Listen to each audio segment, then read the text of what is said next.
If you are new here or you've missed a couple weeks, you may not know we've been working through a series on our values here at Dwell. And I wanted to take a minute because what you may not know is that around this time last year, Pastor Aeric and I actually found ourselves in a place where we didn't feel very good about anything that was going on in our lives. We didn't feel great about church. We didn't feel great about our marriage. Our kids were all kind of struggling in different ways. My work was weird. It just everything felt off, right? And so we started to talk to God and talk to each other and through a lot of you know, tears and arguments and prayer and a bunch of different things, we started to kind of discover some of the things that were causing tension in our life. And one of the things actually that became highlighted for us is that when we planted Dwell almost 3 years ago now, 2.5 years ago, we wrote a set of values and it wasn't right. So every time we were trying to live by those values or do something for the church through those values, it was like sandpaper almost, it just didn't fit right. And so we started a process, a very long process, about what do we do with that. And so we started talking to God about these don't feel right. You've helped bring that to light, but what are the right values? So that's what we're preaching about. I'm really excited to be able to share about them. It was such a labor of love and a lot of time with God to discover what these were going to be, and it's been a process. And I want you to know that part of the reason we threw these out is because we're always going to do what God is pushing us to do more than what a church is supposed to do. Right. And so that was our thing, even though we're you're only 2 years in and you're going to rewrite your values already. There was definitely some of that in me. And I was the biggest fighter for a while. But yes, because this is what God wanted. He wanted something different. And so we came to this list of 6 values for Dwell Church. They are faith, service, love, simplicity, community, and formation. And I'm happy to share that, standing here a year later after this all kind of came to light, I not only feel more confident in the health of this church, but also the future that God has for us as individuals, but as the church as well. And this is in large part of seeking out these new values, but then also working hard to incorporate them in the head, heart, and home, not only of Dwell Church, but the Wallace family as well. And so our hope, and as we preach these messages through these values, is that you would consider doing the same. That we're not just sharing something, good to know here. It's that you would take this, you would ingest it and make it a part of your life. So last week, Pastor Aeric gave us a great word on faith. If you missed any of the messages, you can go back onto the podcast or YouTube and you can listen to him later. But he gave a word on faith. And one of the things that always strikes me about faith is people talk about it and it's yeah, just have faith, right? Just have faith. Exactly what to do then, right? I think of these terms like leap of faith. Okay, I'm really practical, and you can take a leap of faith. You still have to decide to take a leap of faith, right? It's not just I did it. It's not just there. And don't get me wrong, I'm really encouraged by all these stories in the Bible, especially about these really faithful people and these impossible things that happen and these circumstances that they can overcome. But I still am just struck with the question, at my core, at my Enneagram 1, INFJ, whatever personality, I am a person that seeks order. Okay, I seek order in life. Why are you laughing so hard at that, babe? Quit. I like things to be in order. I'm very practical. And so I hear about have faith, and my immediate question is, but how? But how, right? Just have faith. What do you mean by that? What does that mean? And so anyone else interested in a how-to guide for how to have faith? Okay. All right. We can do this. I have good news for you.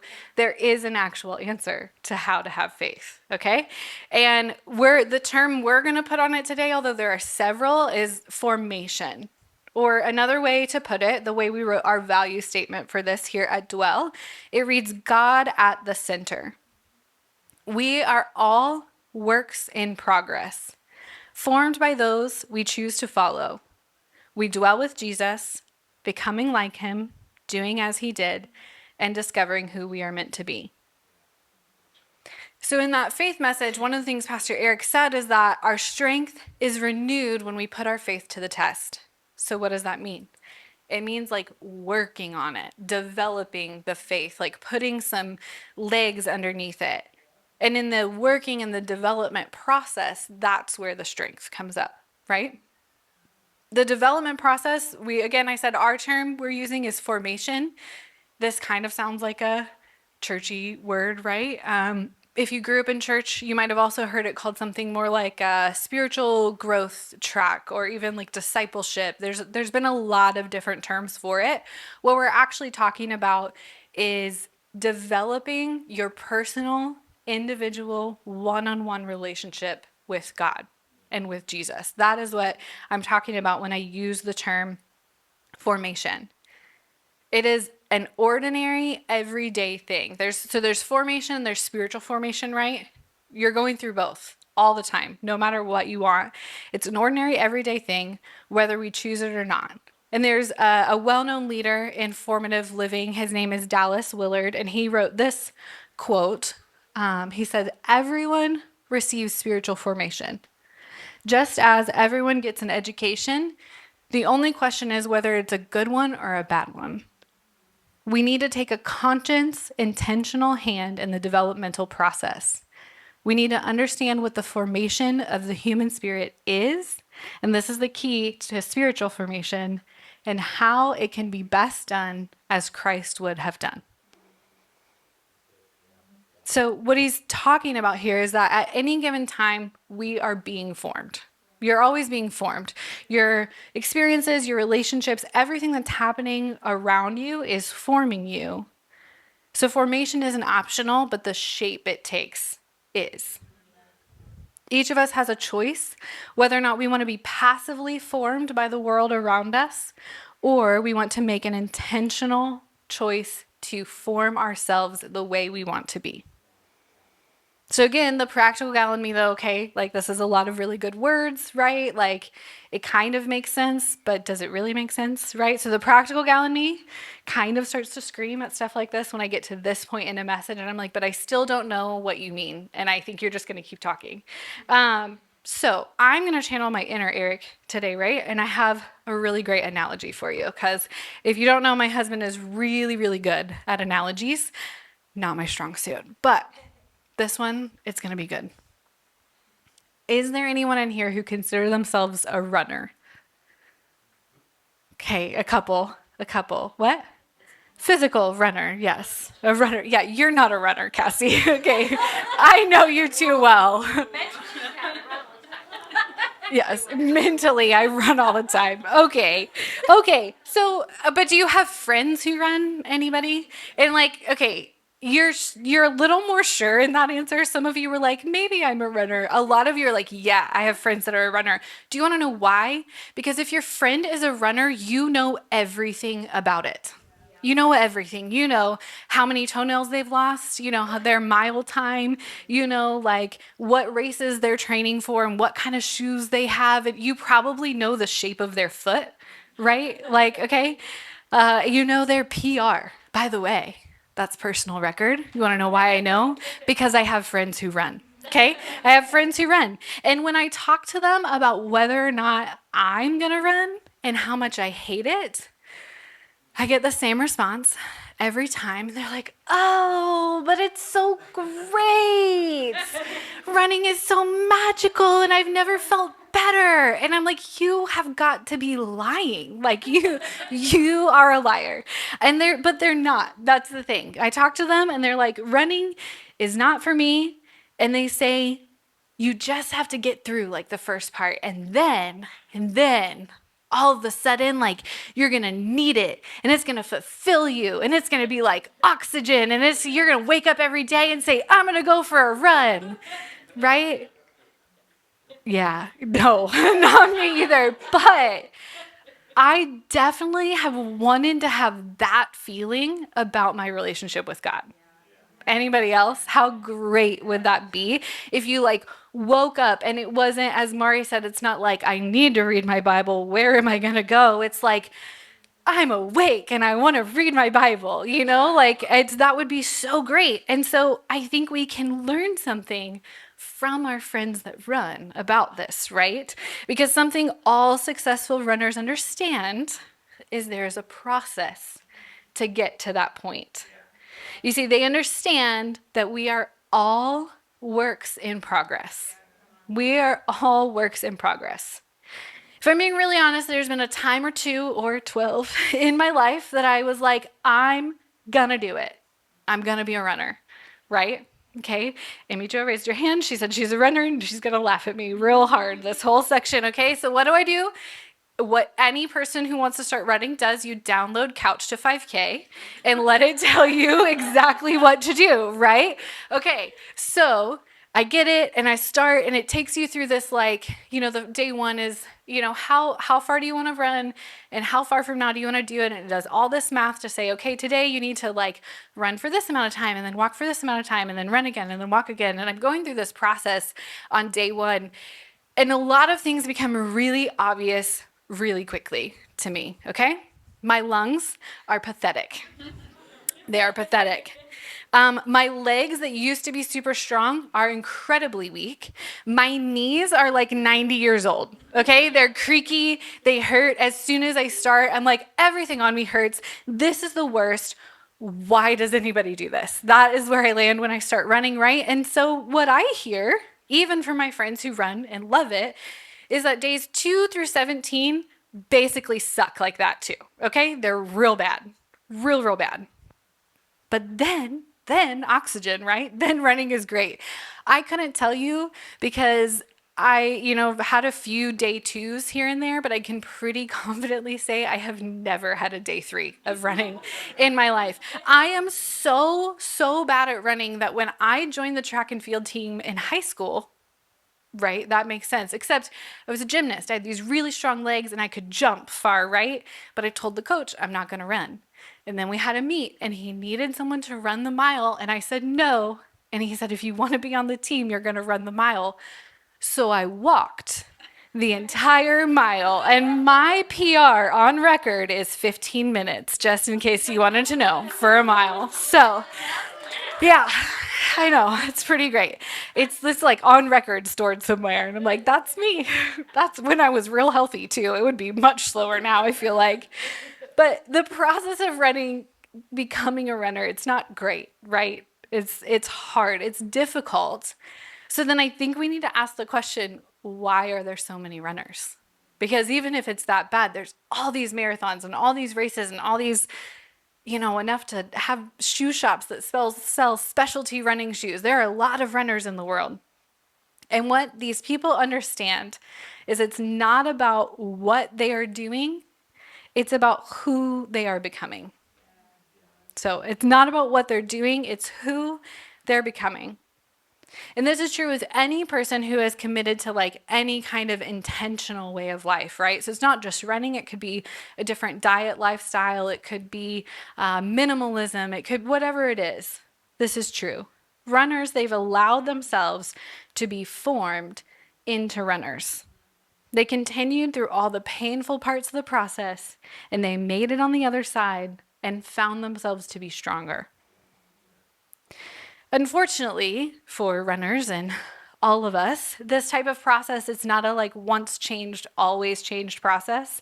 If you've ever talked to a runner, an athlete of another kind that has to rehabilitate, they tell you, I had this injury, I was out for forever, and then I had to start all over again. You know what's crazy is they do it. They do it all over again. They already know the cost that it was the first time, and they decide, I'm going to do it again. And some of that is because they know the reward on the other side. But I think it's this process, this painful process that keeps so many of us from doing the work of being formed in our spiritual life. You see, Paul, he talks about this process towards the end of his life, and he's reflecting on it in a letter he's writing to a young pastor that he was mentoring. And he says this in 2 Timothy 4, 6 through 8. As for me, My life has already been poured out as an offering to God. The time of my death is near. I fought the good fight. I have finished the race, and I have remained faithful. And now the prize awaits me, the crown of righteousness, which the Lord, the righteous judge, will give me on the day of his return. Thanks for continuing the running analogy, Paul. That was really helpful. But I want to point out there's a phrase in there that's really specific. I want to point out, my life has been poured out. Does that resonate with anybody? Being poured out. So as I sat down this week to write this message, Eric and I had several conversations that all came to the same conclusion. Right now, I personally am burnout. I wake up most days, and instead of feeling ready to go, I feel like I might be lucky if my cup is half full waking up, right? And then I go through the day and I'm pouring out more and more. And there's things that I'll pour out for every time. My family, my friends, every single time I'm willing to release that. But then there's the things that are harder. So like difficulties of life. Just you read the news or you go to work or you talk to a friend who's really struggling or you have some of your own trauma that you're trying to work through, whatever it is. And it's really easy to feel like life is taking a lot more than it's giving at any given time, right? Paul is right. Your life is going to be poured out. That's another one of those inevitable facts. But if I can encourage you, the idea of formation says I can pour with intention. Paul says this so eloquently, my life has been poured out as an offering to God. So over the last year, I've been on a way more active formation journey than I've ever been in my life. And what I've noticed is that even though, I said right now, I'm a little empty, I'm feeling up, I'm feeling burnout. What I've come to learn over this time is that as I pour out, every time I do that, I take one step towards God and he takes 3 towards me so that I am in a place where then I can be overflowing again. It is not just what you're pouring out. You can pour with intention. And I think it's important to remember that we are formed by those we choose to follow. We're formed by those we choose to follow. This can be a person, it can be social media, it can be the Bible and Jesus and this faith, it can be your family, whatever it is.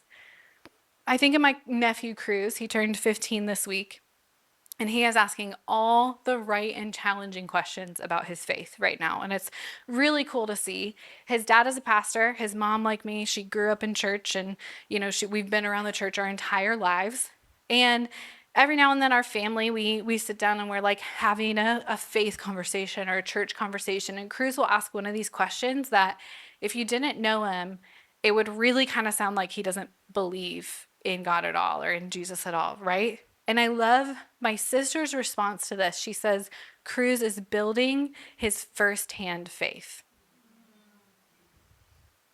See, Cruz, he's grown up around so many people that have incredibly strong faith. If you just lifted off, his parents are in ministry. His aunt and uncle are in ministry. He lives close to my mom, which is one of the most faithful people I've ever met. But beyond that, most of his friendships are formed through church, through kids and families that have a similar background to him. Like he's genuinely friends with a lot of adults, and they're all people who work at the church, right? So he's surrounded by this. And it would be really easy for Cruz to just say, they believe it, so I believe it.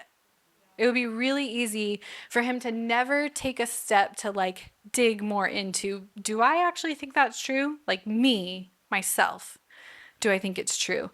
And I think that is one of the things, especially those of us who have grown up in church, have to wrestle with. Because you've heard for so long that this is a thing, but you never take the step to quit relying on what other people say and make it your own. For me, I know it was way farther in my life than I'd care to admit that I actually started this process for myself. I just continued to borrow from other people. And as a pastor, one of the things I hear often and it kind of makes me itchy. It's a pet peeve of mine, but I hear people say, I can't read the Bible. It's too hard, but I really don't have to because my pastor's reading it and they're going to tell me what it says. Here's the problem with that. When someone misquotes the Bible on social media, you'll think it's real. You'll think that's the right thing. You'll start to allow that misquoted piece to form you. When you're having a really hard time and someone says something, some like cliche thing that sounds like it could be God, you'll decide that it is. And you'll start to form your hard times and your burdens and how to recover from them off of that cliche that's not biblical. You assume that, things happen like a pastor fails or you lose a job or a healing doesn't come, like the really hard things of life. And those things that sounded good, they're not enough because they weren't the Bible. Unformed faith falls apart really quickly. So that's why at Dwell, we believe in asking questions. Questions are so important. It is actually one of mine and Pastor Eric's favorite things when someone hears a message that we've preached and they come and they say, I don't know if I agree with that. Especially Eric, that is like his favorite conversation. You can make his day. Just pretend you don't agree to help him like have that conversation, But no, because you're doing the work. You're not just taking what we said. Can I tell you something? I might be wrong. There are a lot of times I might be wrong. Pastor Eric and I, we read and work through our messages together, even just to like have a check of this is not me. Did this come from the Bible? One of the things I wrestled with this message this week is I got to the end of it and I said, there's not enough Bible here in the message I'm talking about, the Bible. And we went back and we found the things, we rewrote the whole message actually based on what came from Bible. So don't just take our word for it. Ask the questions. Many Christian leaders, unfortunately, have made this weird effort to like contain difficult questions that allow people to develop their firsthand faith. It's not always great for the organization of church to have a lot of people questioning, right? But it is really good for you individually. See, when people don't ask questions, when they're in crisis, when they don't have their firsthand faith developed, they walk away. They walk away from church, they walk away from God, or maybe both.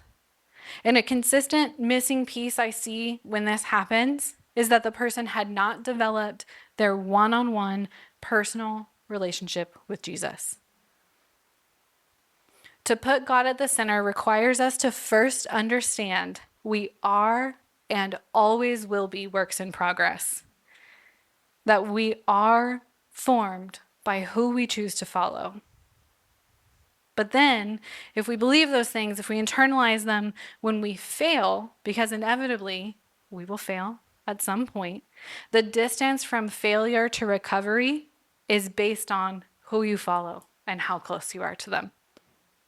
At Dwell, our formation journey, it has 3 steps, and we're constantly moving, evolving through all of these. This is not like a linear path. You can be in multiple at once. You can be doing only one at a time. But they look like this. We dwell with Jesus, becoming like him, and doing as he did. We desperately want you to develop your own firsthand faith. And this comes from spending time with Jesus. First and foremost, we dwell with Jesus. Just like any other relationship, this one requires time to develop, right? But anyone know? Jesus is not sitting in front of me. A form I can see physically, talk to. I was standing in the kitchen talking to Eric the other night and I'm like, I can't do this with Jesus, right? We feel this gap. And so I find my practical self once again at the point of, but how? How do I develop a relationship with someone I can't see? Someone I can see. We talked about faith. You can see the evidence of Jesus. Sometimes you can even feel a comforting presence. Once you get closer, you'll know that. You'll be more in tune to that. But like right now at the start, I can't look in front of me and see a physical human. Good news Jesus had that problem too. Because Jesus walked around on the earth as a physical human, but his Father wasn't here. And so we have all this evidence of what he did to continue the relationship with his Father that he couldn't see, that he couldn't walk over to his house or ring up on the phone or send a text message to. And how did he do it? And I think if we want to develop our relationship with Jesus, we want to learn how to be close, to dwell with him, to become more like him, to do as he did.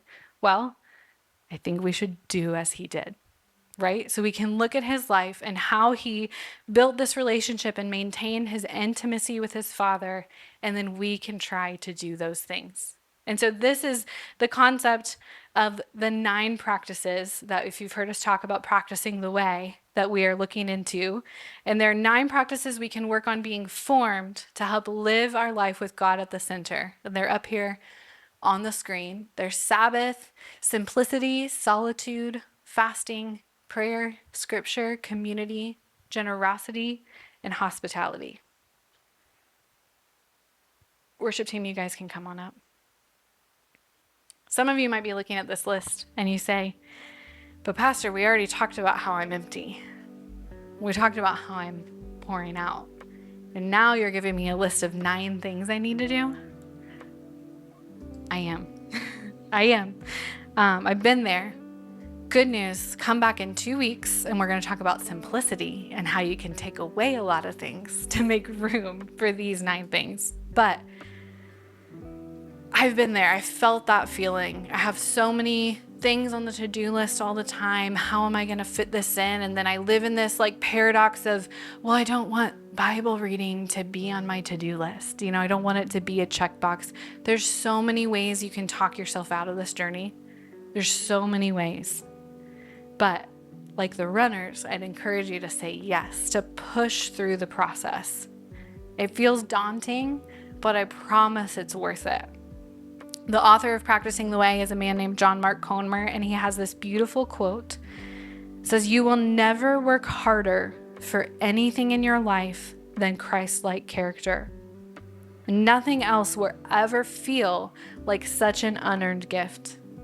This is a paradox you simply have to experience for yourself." A relationship with God is a journey. And much like the marriage message we preached a few weeks ago, you may have plenty of start over and try again moments. I grew up in church. And like I said already, I didn't take the time when I was young to develop that firsthand faith. I started it well into adulthood.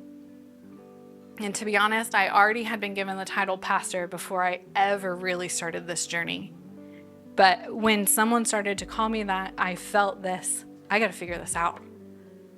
I can't lead people. I can't tell other people what to do if I'm not doing it myself. And so there was a group that was meeting weekly of women, and they were praying. And I said, I don't think I know how to pray. So I would show up.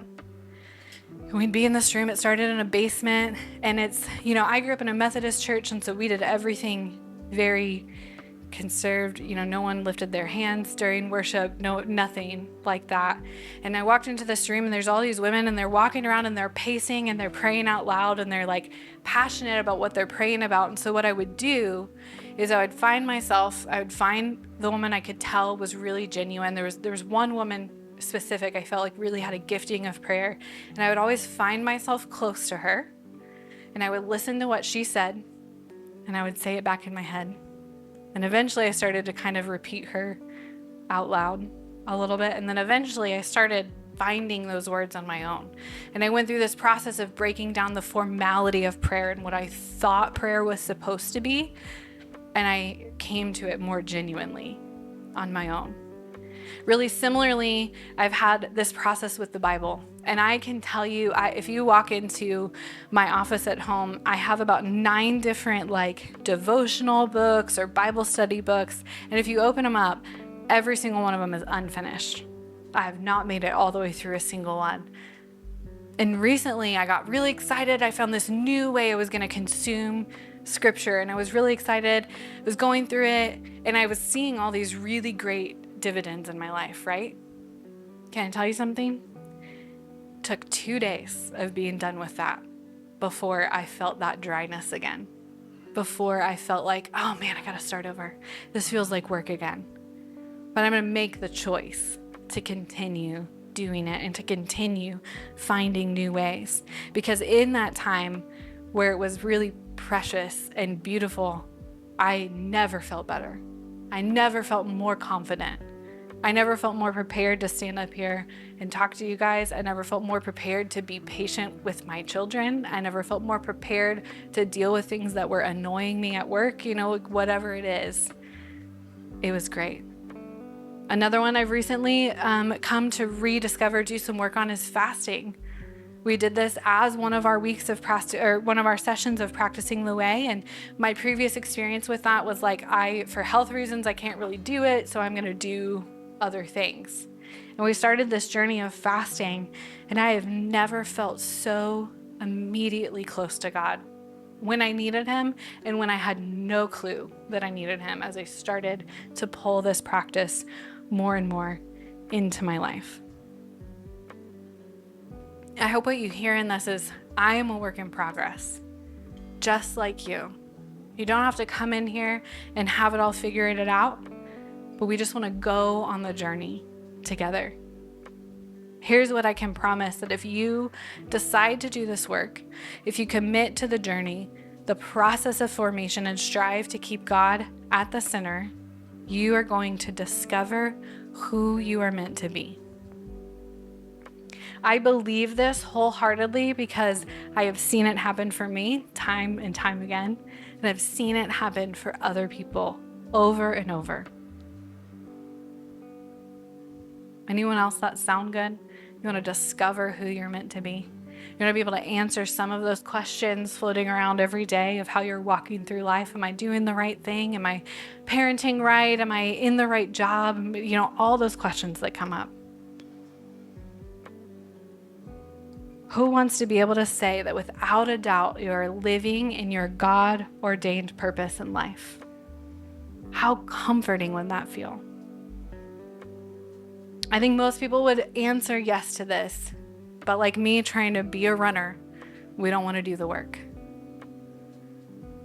So at Dwell, something Pastor Aeric and I see as our responsibility as the shepherds is to make these opportunities so readily in front of you, to make this as easy as possible. That doesn't mean it's going to be easy, because it's not, and we can't do it for you, but we want to make it as easy as possible.